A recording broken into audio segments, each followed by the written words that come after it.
Olá, eu sou Eduardo Cadori, estou aqui para comentar questões da editora UniCFC, elaboradas pela Maria Alma, questões essas que aparecem nas provas do Detran. Já fizemos os comentários de algumas outras questões, espero que você já tenha olhado e caso você não tenha visto ainda, depois desse vídeo você pode conferir outras questões que já comentamos anteriormente. Vamos à questão? Temos aqui uma questão que envolve a parte da legislação, mas também remete a primeiros socorros. Vamos a ela. Ao deixar de prestar socorro à vítima de acidente de trânsito, quando solicitado pela autoridade ou seus agentes, muita atenção nessa parte, o condutor comete uma infração de trânsito sujeita a: alternativa A, advertência por escrito; B, multa; C, multa e recolhimento do documento de habilitação; D, advertência por escrito e retenção do veículo; E, multa e suspensão do direito de dirigir. É importante que a gente frise a seguinte situação, né? O acidente ele acontece e, como o enunciado nos remete, o condutor foi solicitado a ele prestar socorro. Tá? Então, aqui, nós não temos o condutor envolvido. Tá? Essa informação é decisiva para que a gente consiga chegar até a resposta. Conforme o Arnaldo Rizardo, ele vai nos trazer, então, que essa infração de trânsito, que é lá do artigo 177 do CTB, ela funda-se a obrigação no dever da solidariedade que deve dominar entre os seres humanos, máxime em situações de urgência ou necessidade, como quando atingida a saúde ou a integridade física das pessoas em razão de acidentes ocorridos nas vias. Então, devido a esse princípio ou dever da solidariedade, é esperado que as pessoas auxiliem umas às outras quando necessário, quando for possível, claro, para que se proteja a integridade, a vida das pessoas. Né? Então, aqui nós vamos ter o quê? Uma infração de trânsito administrativa com multa apenas.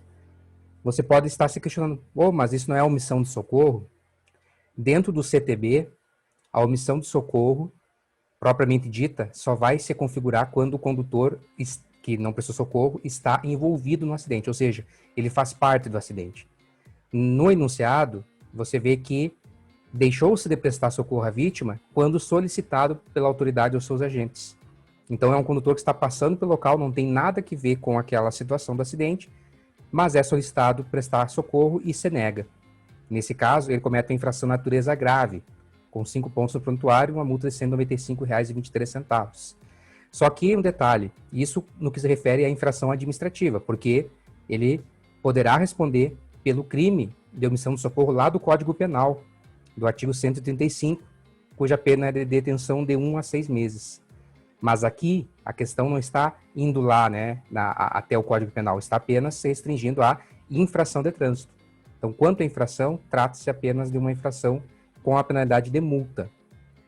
Então, é importante que a gente não confunda com a infração de omissão de socorro. Nós temos uma infração de omissão de socorro também no CTB, além de um crime de trânsito também, e além de um aumentativo de pena nos crimes de trânsito. Então, o tema aqui a gente está fazendo apenas um recorte na situação em que o condutor não está envolvido no acidente. Então, nesse caso, a infração é grave. Se envolvido e não prestar o socorro, aí nós temos, propriamente dita, a infração de omissão de socorro, que é uma infração gravíssima, com a multa multiplicada por 5 vezes, com a previsão, inclusive, de uma suspensão do direito de dirigir. Mas isso a gente vê em um outro momento. Então, aqui, nós vamos ter apenas a multa alternativa B como resposta. Então, fique atento. Quando o condutor está envolvido, é uma situação, é uma infração mais pesada, né, com maior rigor. Quando ele não está envolvido, mas é solicitado auxílio, na parte do trânsito, ele apenas vai pagar com a multa. E os pontos na carteira, claro. Mas também pode responder pelo Código Penal. Até uma próxima.